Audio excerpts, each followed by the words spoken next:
বিশ্বনবী মুহাম্মদুর রাসূলুল্লাহ বলেন না সাল্লাল্লাহু আলাইহি ওয়াসাল্লাম, মক্কা যেই দিন বিজয় করলেন, মক্কা বিজয় করার আগে আল্লাহর নবী মক্কার ভিতরে ঢুকলেন 10,000 সাহাবীদের কিরামদেরকে নিয়ে মক্কার ভিতরে ঢুকলেন। মক্কার কাফেরেরা গোপন করতেছিল। আল্লাহর নবী দীর্ঘদিন মক্কার ভিতরে থাকে নাই। নবী ডাক দিয়ে বলেন, একজন সাহাবীকে ডাক দিয়ে বলেন, সাহাবী রে, তুমি আল্লাহর কোরআনের আয়াতটা তেলাওয়াত করো, আমি আমার জন্মভূমিটাকে একটু ঘুরে ঘুরে দেখে আসি।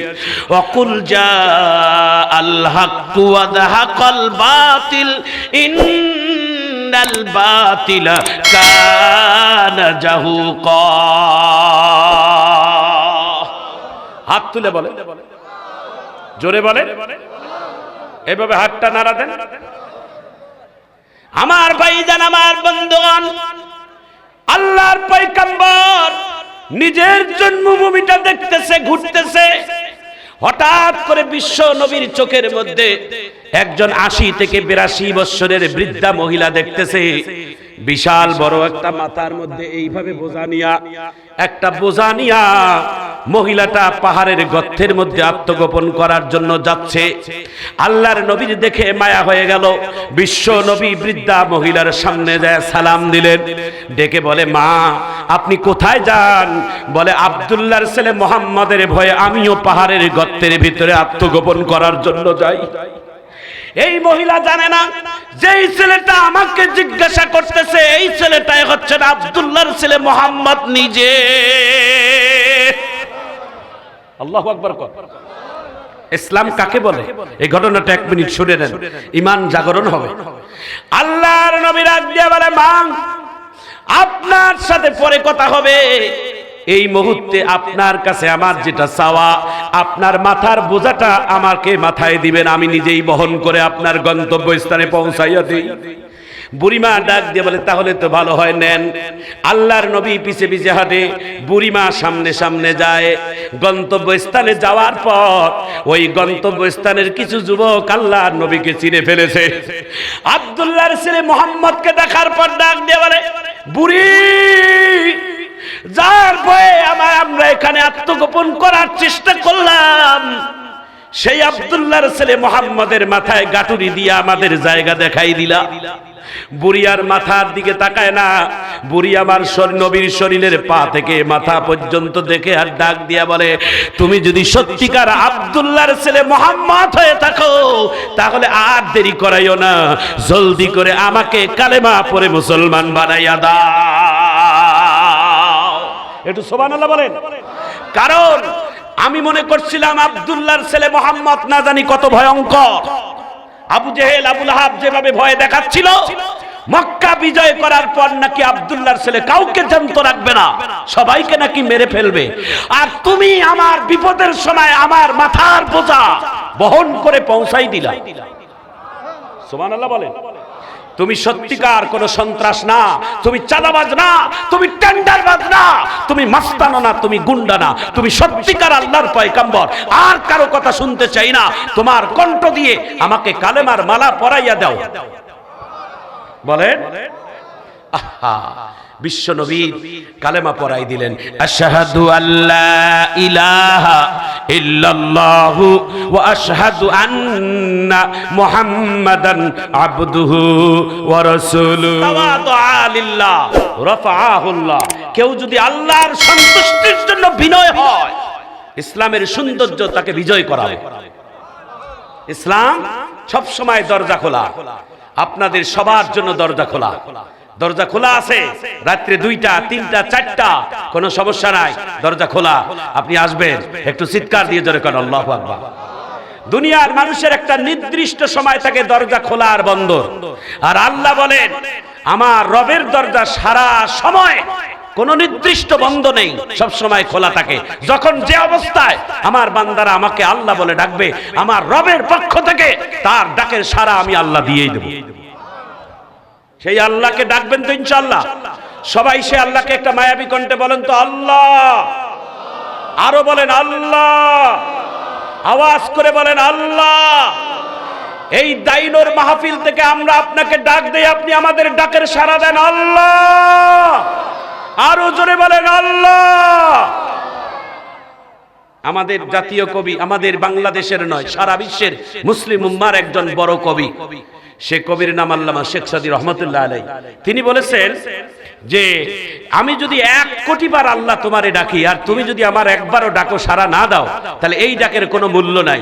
আর যদি আমি একবার ডাকি, 1 লক্ষ বার ডাকের মধ্যে একটা বার ডাকের সাড়া দাও, তাহলে আমার জীবন ধন্য। একটু সুবহানাল্লাহ বলেন আল্লাহ, আরো জোরে বলেন আল্লাহ।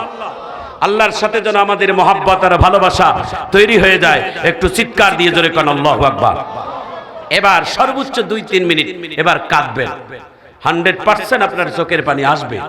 একটু দিলটা নরম করে দিয়ে আমার দিকে তাকান। এবার চোখের পানি পড়বে। ইসলামের সৌন্দর্য কাকে বলে, এই কথাটাই আমি বলবো এখন। একটু জোরে বলেন মারহাবা। আল্লাহর নবী এবার সবকিছু শেষ করে আল্লাহর রাসূল একজন সাহাবীকে ডাক দিলেন। সাহাবীটা খুব দামি সাহাবী, সবচেয়ে দামি, তো তার মধ্যে একজন দামি সাহাবী, নাম তার হযরতে বেলাল। বেলাল, লাব্বাইক। তুমি জমজমের পানি দীর্ঘদিন আমি খাই নাই, এই জমজমের পানি আমার ভাই ইব্রাহিম, আমার ভাই ইসমাইলের ওসিলা আল্লাহ তাআলা এই জমজমের পানি দিয়েছেন। সুবহানাল্লাহ বলেন। জমজমের পানি নাও, জমজমের পানি দিয়ে বাইতুল্লাহটা নিজের হাতে পরিষ্কার করি আমরা। সাহাবায়ে কেরামদেরকে নিয়ে আল্লাহর নবী নিজের হাতেই বাইতুল্লাহ ধুলেন, বাইতুল্লাহ পরিষ্কার করলেন, নিজের হাতে মুছলেন। আল্লাহর নবী বাইতুল্লাহ মুছার পরে, কমপ্লিট করার পর সাহাবীদেরকে নিয়ে একটা গোল করে বসলেন, বসে বলছেন আজকে বিজয়ের আজান হবে এই বাইতুল্লাহর মধ্যে। একটু চিৎকার দিয়ে আল্লাহু আকবার বলেন। গতকালকে হাসিনার যখন ফাঁসির রায় হয়, আপনারা দেখেছেন, সেই সময় হাজার হাজার ছাত্ররা সেজদায় পড়েছে। কোন জায়গায় জানেন? শাহবাগে। যেই শাহবাগ দখল ছিলেন ইসলামের দুশমনদের হাতে। কথা বলেন ঠিক কিনা? যেই শাহবাগে আমার কোরআনের পাখিগুলো ওলামায়ে কেরামেরা হাজার হাজার জীবন দিয়েছে, নবীর ইজ্জতের জন্য, রাসূলকে বেইজ্জত করেছে তার প্রতিবাদ জানানোর জন্য, সেখানে উপস্থিত হওয়ার কারণে অনেক মুসলমানদেরকে রক্ত দিতে হয়েছে। সেই শাহবাগ এখন মুসলমানদের ঈমানদার আল্লাহওয়ালাদের হাতে। একটু জোরে কোন আল্লাহু আকবার। সেজদায় পড়ে একটা ছেলে তো সেজদায় এমন কেঁদেছে, হু করে কেঁদেছে। বলে কেন কাঁদলা? দীর্ঘ 5-6 মিনিট সেজদায় কান্নাকাটি করার পর উঠার পর বলছে তুমি কেন কাঁদছো? বলে কাঁদবো না কেন, আমার হাতের দিকে তাকাও। দেখে তার পাঞ্জাবির ভিতরে একটা হাত আছে আর একটা হাত নাই। এতক্ষণ মনে করছিল হাতটা মনে ভিতরে, কোট পরা। হাতটা দিয়ে বলছে আমার নাস্তিকেরা, এই পৃথিবীর নাস্তিকেরা আমার হাত কেড়ে নিয়েছে, আমার ডান হাত কেড়ে নিয়েছে। আমি একজন ভালো স্টুডেন্ট ছিলাম, ছাত্র ছিলাম, এই হাত দিয়ে লেখে লেখে আমি অনেক বড় মানুষ হব, আমার স্বপ্ন ছিল, আমার মায়ের স্বপ্ন, আমার বাবার স্বপ্ন, সব ধূলিসাৎ করেছে। সেই ফেসিবাদ সরকারের ফাঁসি হবে, আমি এমনি শুকর করব, আমি আল্লাহর কাছে সেজদায় পড়ে আমার প্রশংসার শুকরিয়া আদায় করে নিলাম। একটু জোরে কোন আল্লাহু আকবার। আমার ভাইজান, আমার বন্ধুগণ, আল্লাহর নবী ডাক দিয়ে বলে সাহাবীরা, আজকে মক্কার মধ্যে বিজয়ের আজান হবে, বিজয়ের আজান।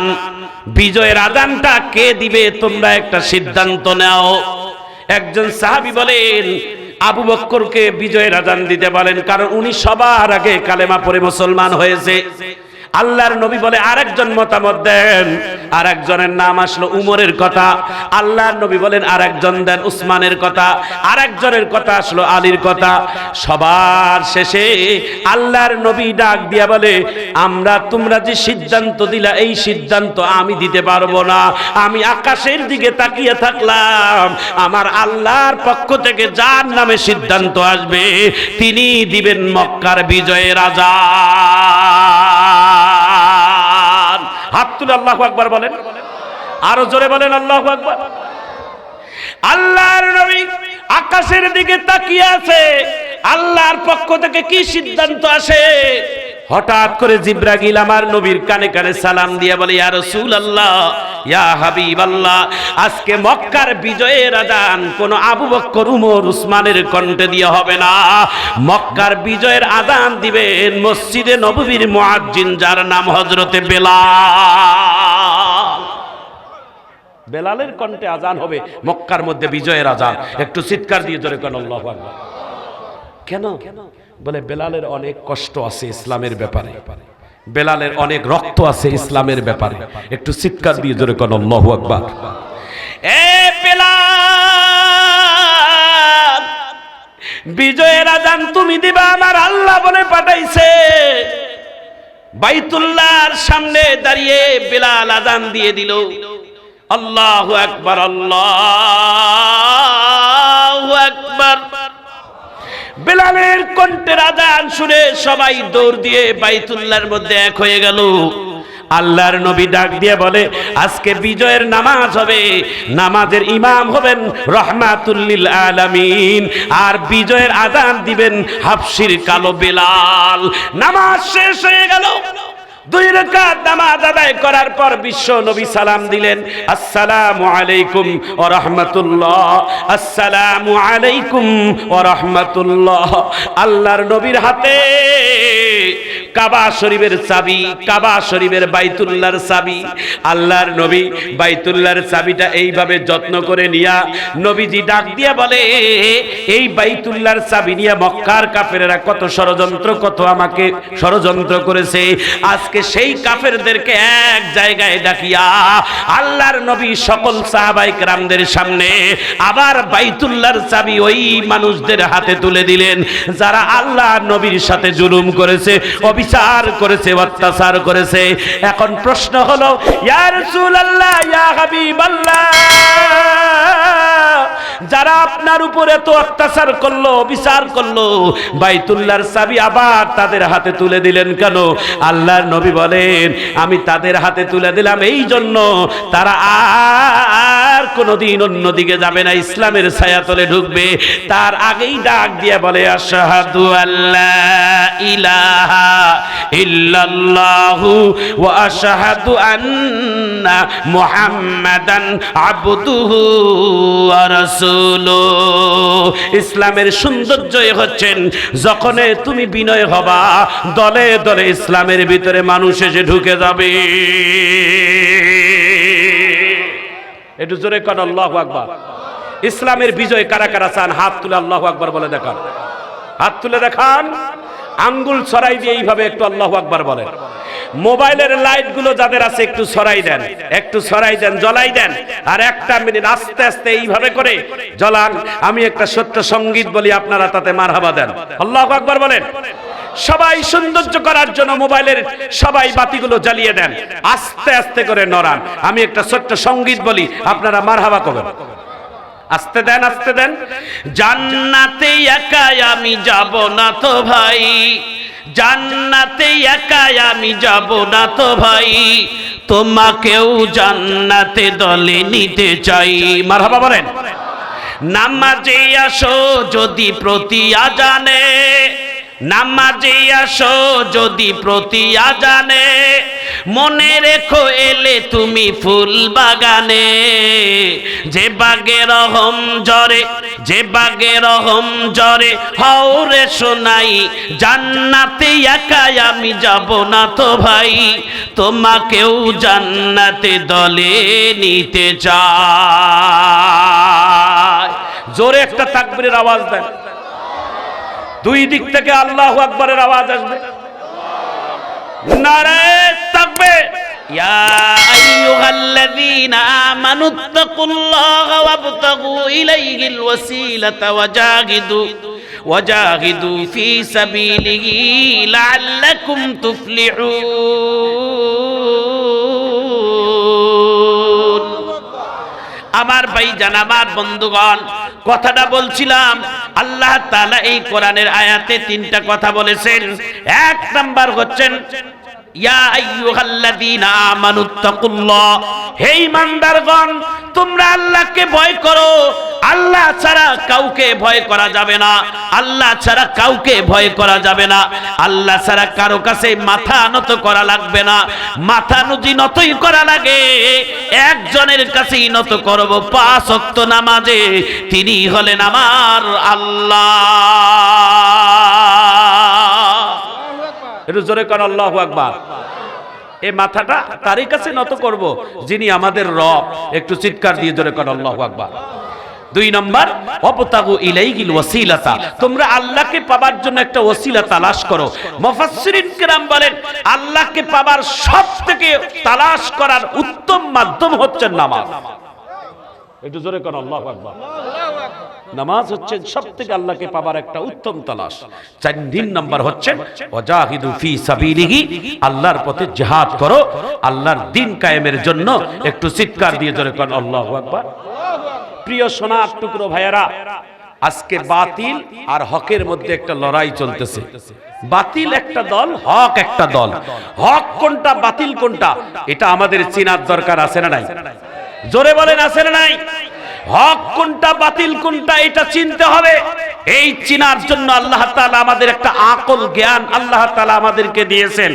এই জন্য আমরা আপনাদের কাছে একটা শেষ মেসেজ দিয়েই আমরা চলে যাব, এরপরে আরেকজন সেই মেসেজটা দেওয়ার জন্য আসবে। সতর্ক থাকবেন, সব সময় সতর্ক থাকবেন। বাংলাদেশ এখনো কিন্তু নিরাপদ নয়, বাংলাদেশ এখনো কিন্তু টলমলের মধ্যে আছে। বাংলাদেশের এই ফ্যাসিস্ট সরকারের রায় হওয়ার পর সব থেকে মাথা ব্যথা হয়েছেন আমাদের পার্শ্ববর্তী দেশ ভারতের। কথা বলেন ঠিক কিনা? আজকে সারা বিশ্বে এই বিচারের রায় শুনে সন্তুষ্ট হয়েছেন, কিন্তু একটি দেশের সন্তুষ্ট হয় নাই। নানান দিক থেকেই ষড়যন্ত্র চলছে। শুধু ভারত নয়, বাংলাদেশেরও কিছু মানুষ আছে, তারাও কিন্তু তাদের পক্ষ নিয়েছে। কথা বলেন ঠিক কিনা? এই জন্য আপনারা নিজের থেকেই নিজেকে সচেতন থেকে আগামী দিনের বাংলাদেশ কোরআনের দেশ, আগামী দিনের বাংলাদেশ ইসলামের দেশ, আগামী দিনের বাংলাদেশ কোরআন দিয়ে শাসন পরিচালনা হবে। কারা কারা চান 2 হাত উঁচু করে আল্লাহু আকবার বলে দেখান।